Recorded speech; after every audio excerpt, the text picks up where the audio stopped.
Two women.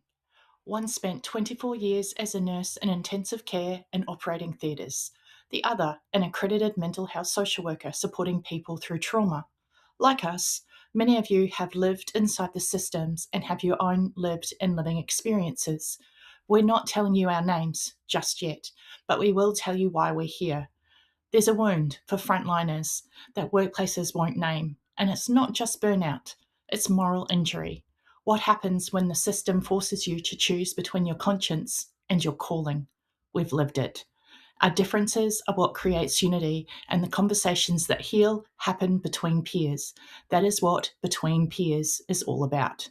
I thought today we might chat about the travel home from work and how we utilise that to move from a working space and what we do to being in a home space, because they're quite different things. Okay, can you break it down a little bit? I guess, we've got really different mindsets when we're at work than when we're at home, and I think that there definitely needs to be a transition between the two, or else we can be overstimulated at work and bring that overstimulation into the home. So I'm really curious, how do you use that travel time to do the switch between work and home? Well, I live in a metropolitan area of Australia, and every location on the southeast of Australia, every expectation, every awareness has always been within that 20 minutes to 30 minutes drive, except at one stage when I was actually, would you believe it, the charge nurse at a private hospital ICU unit. Other than that, I've always been within that 20-30 minutes of drive time. Did you find that enough, the 20 to 30 minutes? I don't know, like sometimes yes, sometimes no. Like the problem I was having was most of the time I ended up being a single mother, so I had to get up super early, get the kids in the car, get the kids dressed, get them to the daycare mum to get to work, and all be within a particular time. So by the time I actually got to work was my place to actually breathe. Yeah, I feel you on that one. To breathe. Yeah. And it's awful until work became the problem. But it was like my whole personal life was dissolving essentially. And, getting up at 4:30, work started at 7, but getting up at 4:30 to make sure I've had that little bit of time for me to get up and get dressed, to then because I had 2 children that were under 2, get 2 children ready for their daycare mother.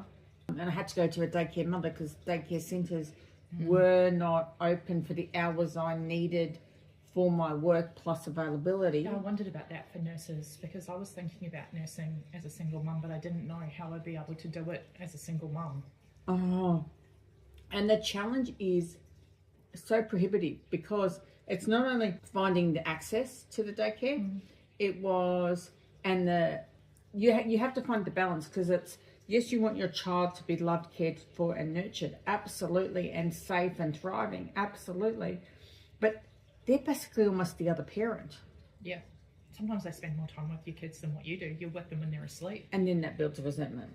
Yeah. And that you then take that all into the workplace without realising you're on survival mode and you fail to realise the other cost to your nervous system, the other cost to your professionalism, the other cost to everything else. Yeah. And that's when you'll end up literally having a performance management position potentially occurring at you because you're in survival mode and you're obviously not surviving. Burning a candle at both ends. But then you can't survive in today's economy. No, right. So how do you make that work? You can't get the access to mental health. You can't... Well, EAP, 5 sessions a yeah, year. But it's only 5 sessions. It's a joke. And then if you go... Considering what we do. And then if you go through a breakdown of some description that's not work-related, forget work-related stuff, let's talk about personal stuff. You're going through something at home, whether it's bankruptcy, potentially borderline homelessness because you can't afford living at this point in time, marital separation, or holy banal if you happen to get all of them all at the same time. Often that's what happens, yeah. Which would happen, especially if you're going through a relationship breakup. And then, so you're in survival mode. You're trying to now work out, because let's assume there's hostility with the other parent at this point in time because all emotions are raging. How do you turn around and be the best you can with the children and being child first, but simultaneously the best person on the front line as a frontline worker, and be humanity first, human first in the workplace, with no support, with little support, and a system that can't allow you to turn around and try and navigate this space of daycare providing and just a bit of breathability and breathing space just to try and make it all work. It's a very challenging time. I know that there have been many times in my career when I've been sitting with a client and they've been talking about systemic issues that they're going through or their mental health or whatever, and I've been sitting there supporting them with it and giving them ideas of how to change what they're going through and advocate against the systems and things like that. And in the back of my mind, I'm going, damn, they've got it better than what I do. You know what I mean? And you're like thinking, yeah, I'm going to the food bank on the way home because, you know, yeah, because you've got stuff going on and you can't, you know, like our jobs don't pay a lot. No. You know what I mean? In comparison to project management or, you know, frontline workers often, you know. It's perceived that we earn a lot, but if you become a single parent and if you don't have an effective cohabitating, intelligent relationship that's workable with the other partner or the parent to the children, then you're stuck to day shift. And if you're stuck to a type of day shift, that is very, very, very challenging because there's no penalties in that. So instead of having where the money's in the penalties, where the money's in everything else for those horrific hours, more often than not, people have to actually even change their jobs because of their private circumstances that have occurred. I know I had to. It becomes such a crazy 8 cycle, doesn't it? Like our jobs impact our lives because of what we do, and we're often, you know, because of confidentiality and consent and all of those things, if our partners don't work in a similar area, they've got no idea what we do. No. And they've got no idea the toll it has on our nervous system. Or you just get to talk to people all day. You know, or you just get to give medication all day. Yay, how easy is that? We hold people's trauma. Both of us hold people's trauma, whether it's physical trauma, whether it's emotional systems trauma. We're a container for that. Well, I'm a container right now because the noise in the background, if it comes through the audio, is literally because we are two peers working, literally sitting at a dining table and having conversations because of the impact to our nervous system. We're in a home, literally, with animals, this is actually a multi-generational home because my daughter is separated from her partner and has neurodivergent children, and she's navigating this space right now as we speak, and the only way she can work is if I babysit the children, which means because I'm a Gen Xer, that means I have to make sure what my availability is before she can then work out what she can then do. Like the impact is huge. Now, if this is what we're experiencing in this household, what's everyone else out there experiencing? Yeah, exactly. Surely versions of something similar there, or potentially worse, I would assume, you know, like more challenging. At least my daughter has a roof over her head and warm beds for the grandchildren, but technically at the end of the day, she can't work unless... Because she's caring for her children. Because she's caring for her children, and because they're neurodivergent, yes, there's a degree of a version of support in Australia for her to a degree, but that does not allow her the capacity to look after her mental health, and that does not allow her the capacity to work, because work for her actually is a mental stimulation. Because if you're dealing with, in her life, a non-verbal child that only does, as an autistic level 3 does, is flaps arms and makes sounds, then the reality is she needs the adult stimulation herself. Now, if she needs adult stimulation, she goes to work for that. But to go to work for that, she's 10 minutes away. She goes to work, maybe 15, but she goes to work, comes home. But she has to do after hours because the people who provide care are the people who literally are the people who are here right now in the household who can help her. And the children's father can't help because he's a shift worker. Make that make sense. So there's literally, if people don't step up and try and make things work at home, how are people surviving out there? Like, literally. Yeah, I don't know. Could you imagine being a single mum with younger children? Well, I've done it. Yeah, but now, with what's out there now, and trying to get childcare. Yeah, I couldn't do it.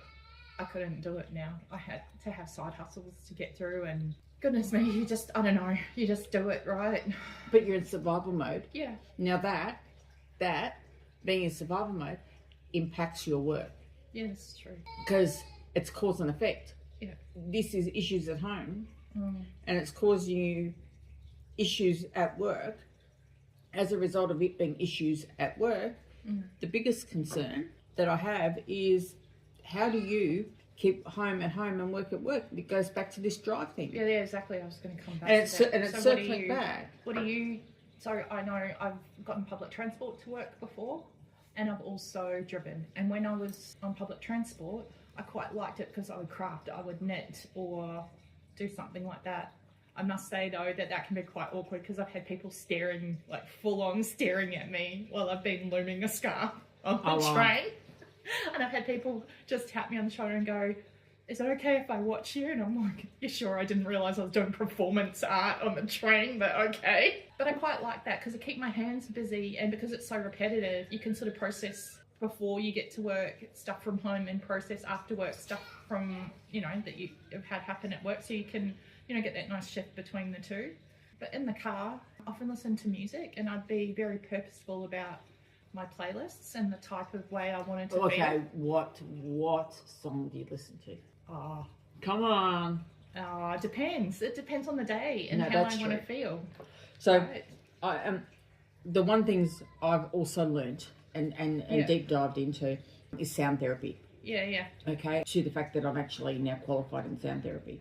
Gotta love wanting to learn and understand things to help me and my children and grandchildren. But when I am stressed, even when we were training and learning all about sound therapy, we needed to create a song list, a playlist, right, that we would sing to. But we're not talking about just hum, sing. We're talking about you are going to crack your voice and do karaoke to in the car.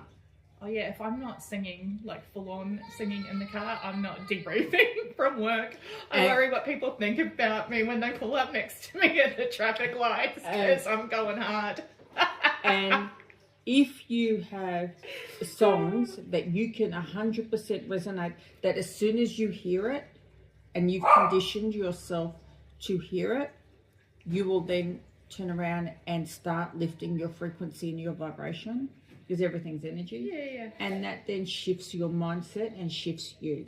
Yeah. So the best way to do it when you're in a situation of that's quick, is literally have a playlist, a song, 5 songs, because it usually takes potentially 5 to 15 minutes before you really start to feel it. Okay, it really depends. Okay, so and then you want to maintain it for a little bit so you stay in that new energy. Okay, so we need to turn around and play some high vibrational songs.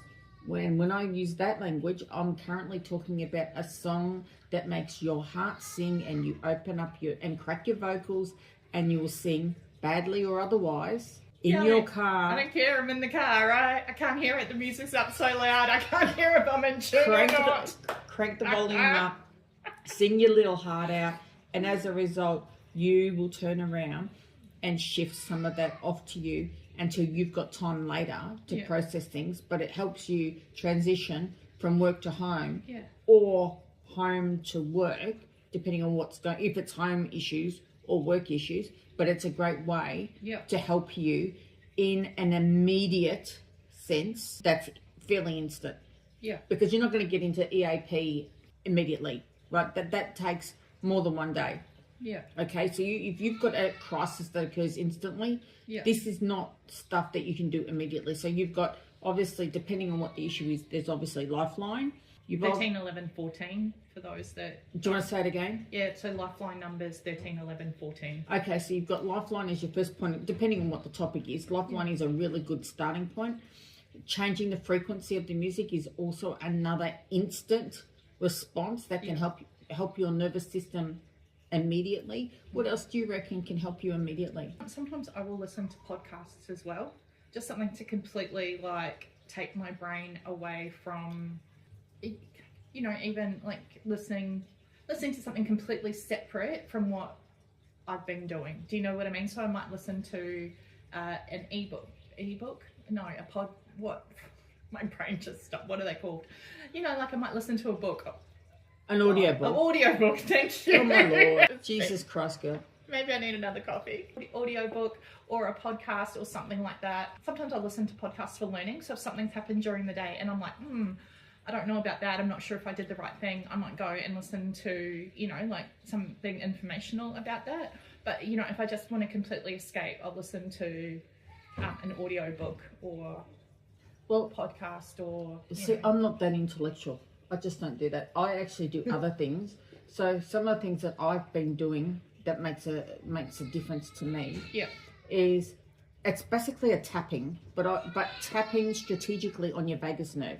Oh yeah, like EFT. Like, people may not know what EFT is, but I find emotional freedom tapping. Okay, so awesome. I just know it as EFT. Isn't that silly that it's the way I remember the acronym? Yeah. But I know that I tend to tap say for an example, my right hand to a space that's mid clavicle, just under the clavicle bone. Yeah. Okay. And I find evidence base for that. Oh, well, there you go. I don't know. I just do everything intuitively, and I know that helps regulate my vagus nerve. Just for our audience's interest, actually, there's an academic out of Bond University on the Gold Coast that is studying EFT pretty hardcore at the moment, and you can actually learn EFT for free, as that was promised by the original founders. And this is just from my own memory because I was learning about it in a group supervision recently. But you know, you can get all that stuff for free online, so you can actually do it for yourself. But yeah, there's a nice evidence base coming out of Bond Uni for it at the moment, which is so exciting. I love it with Australian researchers. Anyway, you go. Sorry. Okay, so in the car, either going to work or coming from homework. If you don't want to do the music because for some reason you've got children, you've got something else in the car that you don't want to have that music to shift, I find that I will tap, doing for example, my dominant hand being right-handed for me, under my left side clavicle, mid-clavicular line under the clavicle, and likewise then I'll swap and do my other hand under the mid-clavicular line on the adjacent side of the body. So you're cross-referencing across your body. Okay, which is really, really, really, really awesome. Another thing that I find really, really, really good to do is in the car, because you've got to disperse energy because you're built up. So this would be versions of stimming. Yeah. Okay, from my viewpoint, where even tapping on the steering wheel. Yeah. Right, and doing different patterns from different sides of your body, so you get your left and right brain working. Well, see, I'll chuck on some like 90s rock music and tap along to the drum beat. Do you know what I mean? And then it's the same thing, like you were talking about. Because I would probably put on an 80s music, but anyway, yeah, cool. Same concept though, but absolutely. Yeah, I know. Oh, don't rub it in, girl. So I do like tapping. The other thing that I do in the car, and it is bizarre because not many people would do this, but this is me we're talking about. I actually have some essential oils in my car.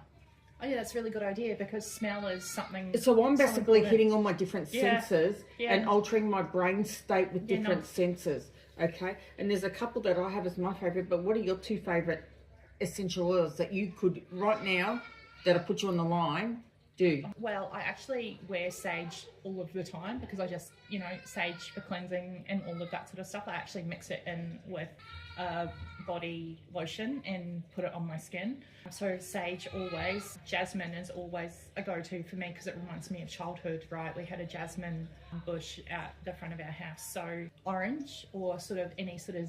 So the citrus for uplift. Yeah, for uplift. I avoid lavender. There's many reasons why I avoid lavender, because I have conditioned myself to use it for sleep, but also it can open your cervix and for pregnancy and all that. I'm not pregnant or anything like that, but I've avoided it since many, many years ago when I was pregnant for that reason. But yeah, I mean, there's lots, and I guess it's really dependent on So, the person and what they're wanting it for. well, you're right, because it really, really depends, because what might work for you may not work for someone Exactly. else. So you need to determine if you need something to uplift you. Yeah, So the citrus tones are 100% great for uplifting you. If you need to be centered and focused, then you do the centered focus ones. Okay. So for me, sandalwood, any of those ones are very, very focused ones for me. Okay. But if I want to be grounded and shift, I love my favorite, all-time favorite, and when I do any work nowadays, I really like Thai, as in Thai people, Thai food, Thai temple. Oh, okay. By In Essence. That's like my all-time favorite essential oil. If you ever get your nose around it and smell it, you'll be very, very, very surprised. I think it's important to know the difference as well, while we're talking about this, between fragrant oils and essential oils. Essential oils are the real oil that have come from the real things, whereas fragrant oils are synthetic copies. So essential oils, while fragrant oils smell nice, they don't necessarily have the same therapeutic benefit as essential oils.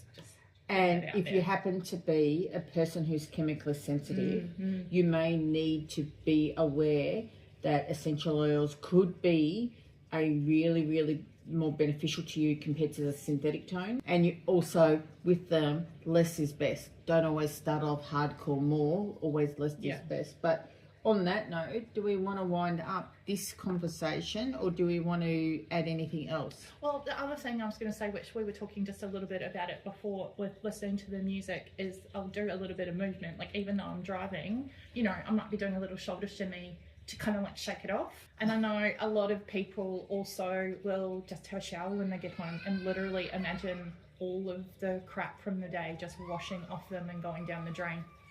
All right, well, what I think we'll need to do is we'll probably finish up right here, right now. That's all I was going And we could always continue on the next one. Because I'd be interested to hear what other people do, because I'd love to get other people's suggestions, because, you know, the more we learn, the more we know about from other people, we can add to our own repertoire of stuff that can help us. Oh, there's so many things I could download and give you information on, but that's not the point. The point is to create community and allow others to help create the dialogue and the conversation of building a community forward for all frontline workers all around the world to be interested and to be felt like their voices are being heard. And on that note, love and hugs to you all, and we'll see you in the next one. Bye.